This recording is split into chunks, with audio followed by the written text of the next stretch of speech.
This is Nick Redding, and you're listening to PreserveCast, a podcast with a worldwide listenership that explores the broad world of preservation from every angle, from drones to mudlarking and everything in between.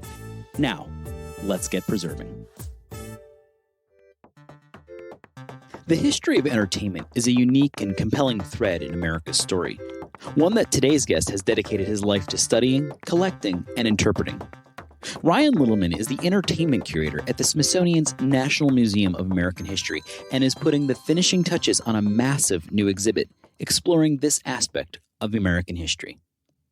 Click your ruby slippers 3 times because we're not in Kansas anymore on this week's episode of PreserveCast. This is Nick Redding, and you're listening to PreserveCast. Today, we're excited to be joined by Ryan Lintelman, who is the Entertainment Curator at the National Museum of American History, a division of the Smithsonian. And we're so excited to have him here today just to chat about all the cool things that are coming up and this massive permanent exhibit that he's been working on no small thing, the history of entertainment in America. So, but before we get into all that, Ryan, people love to know kind of how people made their way into preservation and history and curation and the work that they do. So what's your story? What was your path? Was there sort of a spark moment? Were you dragged to historic sites as a child? Like, what made you who you are today? I think it's more that I dragged my own family to historic sites as a child. Actually, I was just talking to my mom about how she remembered I made a PowerPoint presentation as like a middle schooler about how I wanted to go to Colonial Williamsburg. So the nerddom is deep in me. But I grew up in Columbus, Ohio, and I actually ended up going to William and Mary for school down there in Williamsburg because I really loved history and really wanted to know what I could do with it. And while I was there, I had a great mentor, Charlie McGovern, who is a professor who specialized in cultural and social history, but had also worked at the museum, at the American History Museum in an earlier career, basically doing what I do now. He was sort of the entertainment curator in an earlier era. And so he, just really sparked the joy for history in me and kind of introduced me to the idea that you could work in museums, that there were jobs there. But, the real thing that I really got interested in was this idea that history was less about wars and elections with these quiet periods in between and, more about these broad cultural trends that lens on history that's about ordinary people experiencing the world and creating their identity and forming their beliefs, a lot of times through entertainment. The things that they watch and do for fun are the things that actually shape their identity more so than anything else in their lives. So, I just got really interested in that and wanted to pursue that as a career. And while I was down there, I worked at Colonial Williamsburg in the research library, I special collections and in digital history, working on projects from everything from like cataloging the photos of the architectural restoration of Colonial Williamsburg through to, writing content for websites and that sort of thing. So, luckily I was able to sort of start interning at the museum as an undergrad, and I never left. I just kind of stuck around there at the American History Museum and worked on a lot of different projects there. But this is really the area that I really love the most. And the opportunity to share these objects with, millions of visitors every year is a real privilege. Yeah, I feel like other than like the curator of beer or whatever that cherry gig is, yeah, the curator of entertainment is pretty sweet. I mean, it must have been. Is it a whole division of entertainment? Are there multiples of you, or do you kind of head up the whole thing? Yeah, so I work with one other curator who does entertainment and sports, and some other curators who do sports and music. And I'm within the division of cultural and community life at the museum. So other curators within that division focus on domestic life or community engagement and involvement. But we've got a small group of people who are really focused on what a lot of people refer to as popular culture. That's not the division name that we use, but that's kind of the framing of the division, in terms of how we're thinking about this exhibition, that we're breaking down these sort of artificial barriers that we might have created within the museum structure between sports and music and entertainment, and looking at all of those as, entertainment as this broader way of Americans engaging with their leisure time, but also the world more broadly. So I think some people listening who work in the field maybe are very familiar with this, and others listening aren't so familiar with it. What exactly does a curator do? I think people think probably have a lot of different ideas about it. So I mean, I know that there's like probably no normal day, but like what exactly does a curator do? What is your day-to-day job? What are you trying to accomplish as the curator of entertainment? Yeah, well, the confusion is I think rightfully so, because we do so many different things, and I think the variety of life is really what drew me to this position. We do everything from the sort of very day-to-day sort of cataloging of objects and writing descriptions and labels for exhibitions to actually designing these exhibitions and working with outside experienced designers to create immersive environments. And it's a lot of relationship management, dealing with donors. Certainly there are some different concerns for an entertainment curator and dealing with folks in that industry that's so interested in publicity and in legacy and those sorts of things than other curators who might work in medicine and science or work in industry. But I spend a lot of my time sort of managing relationships and working with people to help them understand how we think about the past and how, if they were to donate an object from their career, for instance, how we might interpret that and talk about their place in history. But it's the behind the scenes work of the museum is the main thing I would say to people. Like, we're not regularly on the floor of the museum. We're working behind the scenes, taking care of the collections, building the collections, doing a lot of research and writing, doing media and interviews like I'm doing right now. But then also presentations. I just was at the Popular Culture Association conference. So we have a foot in that academic world too, where we're doing new scholarship, writing books, writing articles, but also, and I think, most importantly, engaging with the broader public. That's what sets us apart from academics who work, in universities, is that our primary audience as public historians is to reach, for instance, at our museum, we get, about 4 million visitors a year who come in mainly on school trips or with their family because they're on vacation. And we have this real opportunity in a way that not many other people in this broad field that we work in to connect with them. They're coming to us of their own choice, making this huge investment of time and, sometimes money in order to come to this museum and say, teach me. And so, that's something that we try to seize on. And especially with entertainment and things that people are really naturally drawn to, say, okay, you're coming to see the Ruby Slippers. Now, what can we do with that?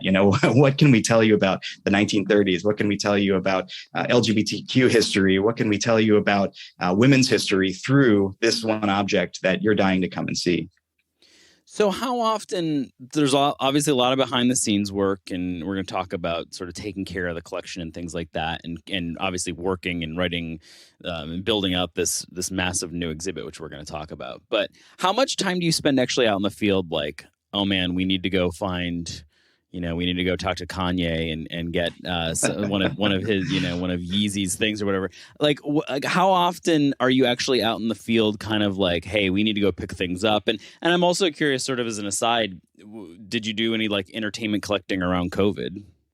Yeah, well, I was going to say the last 2 years I haven't been out in the field very much at all during COVID, but it has been something that's been on our mind and trying to think about the changes that are happening in the world of entertainment and in Americans' lives, just sort of, with entertainment on the fringes.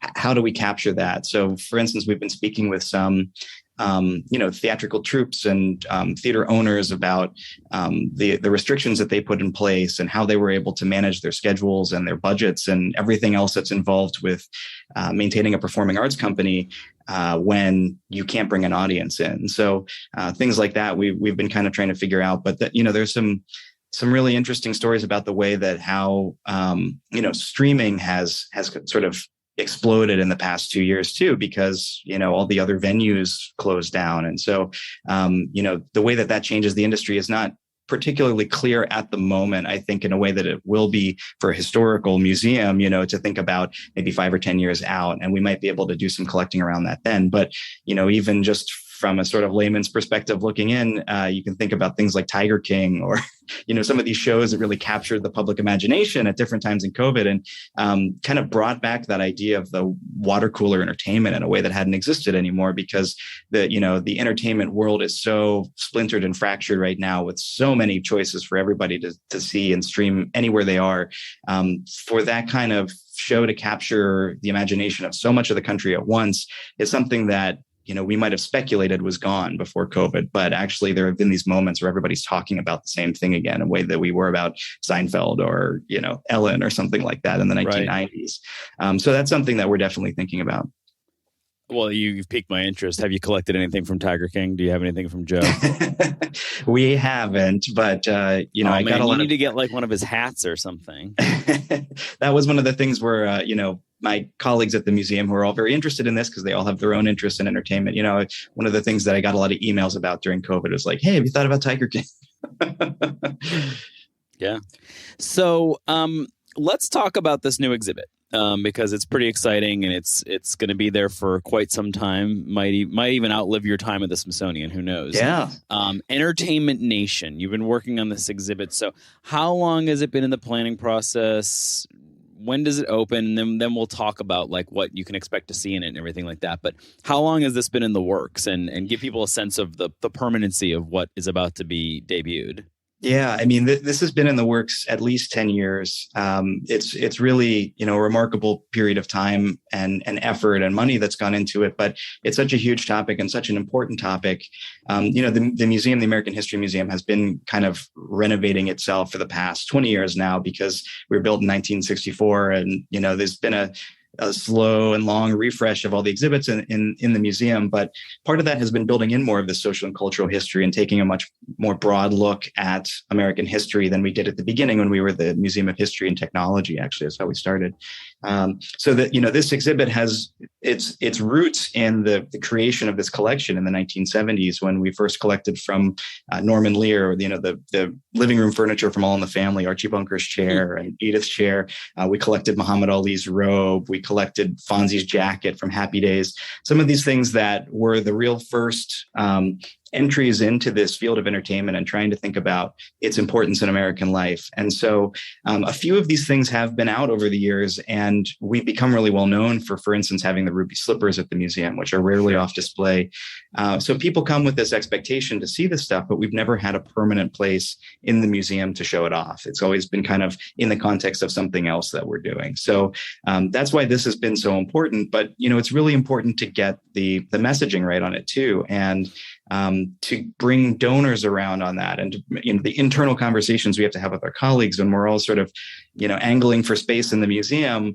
What's the most important story to tell? So it took a long time for us to build up the sort of groundswell of we've got the story right, and this is as important as anything else that we need to say in here, even though the visitors have been telling us that for many years now, coming and asking, where's the pop culture stuff? Right. So when this does open now in early December of this year, 2022, it's going to be open for at least 20 years. So as you mentioned, this might extend past my time at the museum or anybody else's. But, when you have that much time to build something up and you really put this much effort into it, you want to be sure that it stays up for a long time. And that's been part of our development process for this, was to make sure that it is a resilient exhibit, that we can have rotations over time, that we can continue to update the content, rotate the objects that are in there, tell news stories on these same topics. So the breadth that we've kind of created this with from the beginning means that we have, this very broad message that over the past 150 years, entertainment has shaped the conversations that we have as a nation about who we are and who we want to be. So with that very broad thesis, we can tell a lot of sort of case study stories within that. Everything from talking about, Uncle Tom's Cabin in the Civil War, and, shaping Americans' understanding of race and slavery, and kind of, supposedly leading to the Civil War, in that Abraham Lincoln is purportedly to have said, to Harriet Beecher Stowe, you're the little woman who started this great big war, all the way through to our current conversations that we're having about, for instance, race and police brutality and how that relates to sports with Colin Kaepernick, or the Time's Up movement and entertainment. There's so much to talk about over the course of this 150 years. And so we think that, sort of talking about these modern stories that people really have an understanding of, because this is happening within their lifetimes in the past few years, and then connecting it to these older stories. And you see how that same thing might have played out with blackface minstrelsy in the 19th century, or might have played out with, the new woman in the 1920s. All of these threads come throughout the exhibition. Super exciting. How big, I mean, give us a sense for the scale of this. Is there like, I don't know how a curator does that. Do you do, but square foot might not be the easiest way for people listening to envision it, but like, do you have a sense of like how many objects you have in it? Or, I mean, maybe that gives people an idea of how big it is.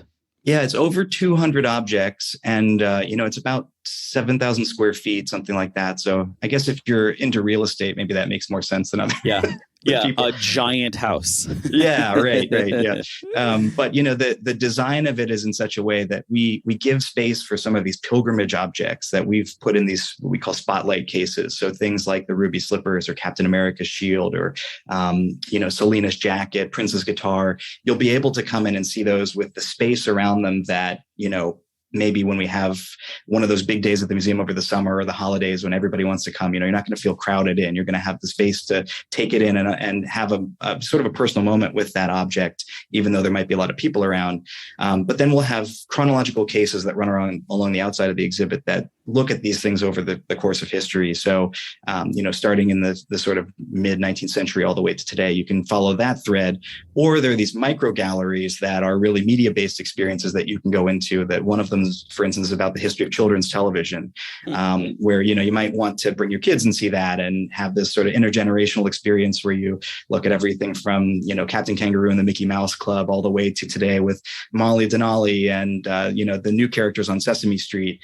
Or there's another little micro gallery that's about the history of racial caricature in the United States, and talks about blackface minstrelsy all the way through today's sort of attempts for comedians to kind of push back against stereotypes and find their voices and have more authentic representations of minority communities.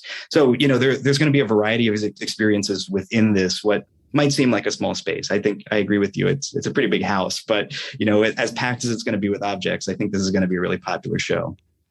So I know this is probably like asking, like, do you have a favorite child? But do you have any favorite objects in it? And or kind of as a follow-up to that, were there any like surprises when it came to objects or things that really shocked you as you were kind of putting this together? One of my favorite objects is our original Kermit the Frog, which is a cool object for just a variety of reasons. I mean, everybody loves the Muppets, but also, he was made by Jim Henson when he was a student at the University of Maryland. So, he's this young kid, really wants to work in television. He got an opportunity to do that, but it was with a puppet show. And so, that wasn't his intention to ever work with puppets. But he jumped at the chance and said, okay, I can make this work. So, he started making these puppets from things around the house. And his mom had this green wool coat that he cut up and made a hand puppet out of it. There's a pair of his jeans sticking out of the back for where his hand comes in. And he cut a ping pong ball in half for the eyes. So you get an idea of the sort of creative genius of the young Jim Henson. But, it also can tell these stories about what the Muppets have meant.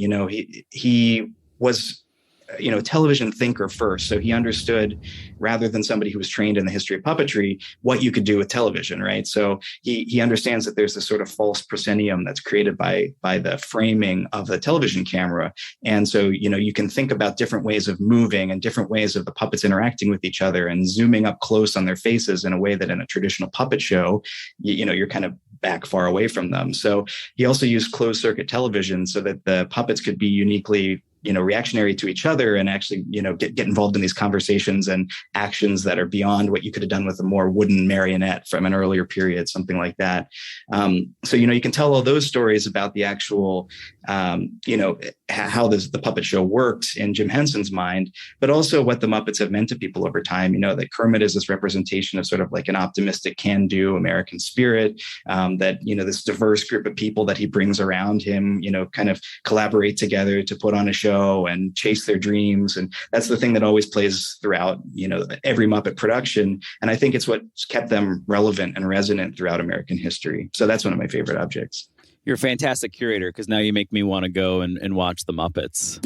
So Great. You obviously you do good work here. Let's take a quick break. Come right back, and we're going to do some rapid fire questions about objects and just sort of things that you've done as a entertainment curator, and we'll do that right here on PreserveCast.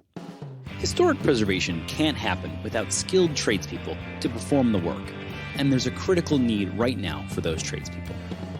The Campaign for Historic Trades, powered by Preservation Maryland, is working to meet that need by strengthening apprenticeship opportunities within historic trades. In partnership with the National Park Service's Historic Preservation Training Center and Conservation Legacy, the campaign is currently recruiting for NPS Traditional Trades Apprenticeship Program, or TTAP. TTAP's an intensive 20-week apprenticeship that provides young adults the chance to learn historic trade skills while working on America's most iconic historic sites. Multiple positions are open for the 2022 season at national parks across the country. Visit historictrades.org for more information on TTAP and how to apply today. This is Nick Redding. You're listening to PreserveCast. We're excited today to be joined by Ryan Lintelman, who is the Entertainment Curator at the Museum of American History at the Smithsonian. And before we took our break, we were talking all about this new exhibit, which is going to open in December. And we encourage everybody listening, no matter where you are in the country, come into DC, go see this. It's going to be fantastic. I'm sold. I want to be there on opening day. Love to do rapid fire sometimes with people who work in unique positions. And this doesn't have to be just for this exhibit, but so far in your career, what's been the most difficult object to conserve? Yeah, the project that I started with sort of as entertainment curator was our Ruby Slippers Kickstarter, which some people might have heard of. This was actually gained international media attention, but we've had the Ruby Slippers at the museum since 1979. This is one pair of at least 4 that were made for the making of the film that have survived to today.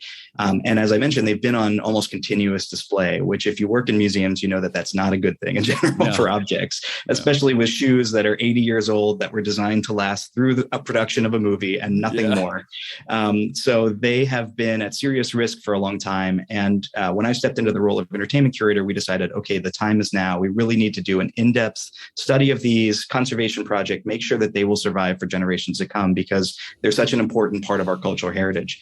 So the Kickstarter was a way for us to do that, to reach out to a community, not only just to raise the money to do this project, but to give people a stake in what we were doing and to explain and educate about conservation and how that works in a museum and why you can't just put things out and let them sit out forever and rot away, So it was very cool. We raised over $350,000 from 6,000 donors around the world over the course of I think it was just a week actually that we reached our goal. It went really fast, but I was able to do all these media interviews and really, like I said, get out there and educate and tell people about the process. We were fielding inquiries from people offering to donate sequins or their time sewing them back on. And we had to, make the distinction between conservation and restoration and what we're doing, and really take that opportunity to talk about how the museum, hires material scientists to study these objects, using new technology and the work that was going to be done. So part of that was that we created this new state-of-the-art case for the Ruby Slippers that actually acts as a preservation chamber in itself, and it blocks the spectrum of light that's most damaging to the shoes, which we now know because we had the time to do the conservation project. It's actually got positive pressure within the case, not to mention it's humidity and temperature controls, so there's no flaking or breaking off of any of the sequins, and so are these the best protected historic shoes in America? I think we can say that. Yeah. Okay. All right. I just want to check that off. Yeah. You heard it here first. So that's just fascinating. So, but was it a challenge to actually conserve them? Is it also just sort of difficult conservation work? Yeah, my colleague Dawn Wallace did really yeoman's work. She calls it a sequin by sequin process, that she was going through, counting each of the sequins, rotating them each so they were actually aligned, cleaning them with Q-tips wrapped with Tyvek. You can find videos and information about this online because we recorded it for all the Kickstarter backers and everybody else to just see what we were doing. But they're certainly the most researched shoes in the world now. She did all this really painstaking work, and they're looking better than ever. So you'll see them on display now in Entertainment Nation. And because of all this work that we did, we were actually called in to assist the FBI a few years ago. They had recovered another stolen pair of Ruby ruby slippers from the film. And they were looking for the world experts in the ruby slippers to bring in and, advise them on whether or not this was an authentic pair that they had seized in this sting operation. So, actually just a few weeks ago, we were able to meet with them again and kind of help to assist a little bit more with their ongoing investigation. And it's been a really fascinating and, something that I never anticipated in my career, working with the FBI on a pair of movie prop shoes. I was going to say, working with the FBI, in particular, working with them when it comes to ruby slippers. That's definitely unique. So, I mean, obviously we've talked about the object that gets probably the most attention, which is these ruby slippers. Is there an unsung object, something that you wish was more popular, you want more people to know about? Is there something that you're just like, this is something that I really wish people knew about, or this is like my favorite, but nobody is aware of it. Nobody seems to care about it. Sort of an unsung object. I mentioned blackface minstrelsy as sort of something that I'm really excited to get out in this exhibit, not because I like it or because I want to celebrate it, but because it's something that I think, Americans don't want to talk about, right? And it's something that's sort of a black eye in our history, but it's something that has this really lasting resonance and impact on a variety of themes and events in American history. And it's so central to the history of entertainment. I mean, blackface minstrelsy was the first homegrown American form of entertainment. And so, that was one of the things that I really wanted to hit on first when I took this job was, I collected several blackface minstrelsy costumes. We've been digging in the archives, pulling out some things that were kind of set aside and pushed away, whether that's sheet music or guides to blackface minstrel performance or even makeup that we have in the collections. We'll be bringing that stuff out and talking about not only, blackface minstrelsy, but also stereotypes in entertainment relating to Latino Americans, Asian Americans, Native Americans. I mentioned this micro gallery that's called What's So Funny that looks at how comedians have dealt with race and entertainment and pushed back against some of these stereotypes over time. But I think that these objects are going to be shocking. And that's one of the things why this exhibit has taken so long. What's exactly the right way to handle this kind of material, and Sure. Knowing that we have a very diverse audience of people coming in here. Some of them are ready to jump into this debate and talk about this. And some people I think are just going to be offended that it's even on display or, not understand why we're talking about it. So it's a story that I think we're going to continue to hammer on and make sure that people have the ability to see it in its historical context, to understand it better, and to see its historical resonance today. Fantastic. I think obviously people are going to be excited about this new exhibit and want to come and see it. And we mentioned it opens in December. We'll put a link in the show notes to all the information about going to see it. So after the big exhibit opens, you've got 20 years until you have to open a new one. What's next for you? What are you working on now?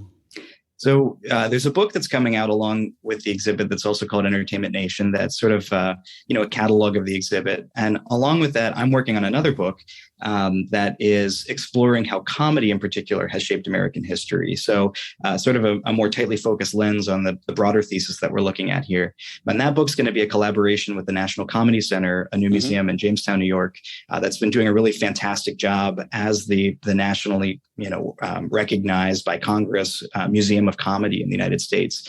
So they've been building their collections, have a real focus on stand-up comedians. So they've got great collections from George Carlin, from, the Smothers Brothers, from all of these folks who have really shaped the way that we think about comedy in the United States. But so this book will come out, and then we're working on a traveling exhibition that will combine our collections together and hopefully go around the country and show off some of these objects on the same theme. So that's my big project coming up next. Fantastic. Well, I'm curious to see how you'll deal with Chris Rock and Will Smith. That'll have to be and then just that's a great example of how this stuff stays so current. I mean, if you really think about it, there's like a new historically significant development in the history of comedy. I feel like every month, whether that's some, beloved performer passing away and kind of reflecting on the importance that they have, or, this idea of like sort of woke cancel culture and comedians pushing back and fighting about, I can't say what I used to say anymore. Comedy is dying. Well, people have been saying that since the 1850s, that like every generation of comedians has said that comedy won't be funny anymore because there's, this new woke generation that's saying they can't say what they want to say on stage. And, so those questions of censorship and free speech are all throughout the history of comedy. And that's something I'm really excited, again, to give historical context to current debates. Before we go, most difficult question, favorite historic place or site? Oh, yeah. Well, I'll give just a recent example. I was just in New Orleans recently, and I went to Whitney Plantation down there, which is just an incredible site in itself. But, a lot of times I think, the drive, actually traveling to some of these places tells you as much about the place itself as anything else, So it was chilling to drive through this area that's been shaped by these former plantations with the levee on one side and the Mississippi River on the other. And then these just sort of endless fields next to you and giant houses and giant churches next to you too. These expressions of the wealth of the few with the landscape representing, the sort of the labors and the lives of the many who suffered under this regime. So it was just a moment that I'm never going to forget. And I highly recommend everybody go to Whitney Plantation if they're ever down in that area. Been there and would concur. Fantastic answer and a great interview. So exciting to hear about this and looking forward to getting out there and seeing this exhibit when it opens this December. And we'll make sure to promote that when it happens. Thanks so much for joining us today, Ryan. Thank you. This was great. Thanks for listening to PreserveCast. To dig deeper into this episode's story, head over to PreserveCast.org for show notes and our collection of previous episodes. Don't forget to engage with this podcast by subscribing, commenting, and leaving a review. Follow along on Instagram, Twitter, and Facebook at PreserveCast for even more. PreserveCast is currently recorded in Walkersville, Maryland, and sponsored by the 1772 Foundation, and powered by Preservation Maryland. Thanks for listening, and keep on preserving.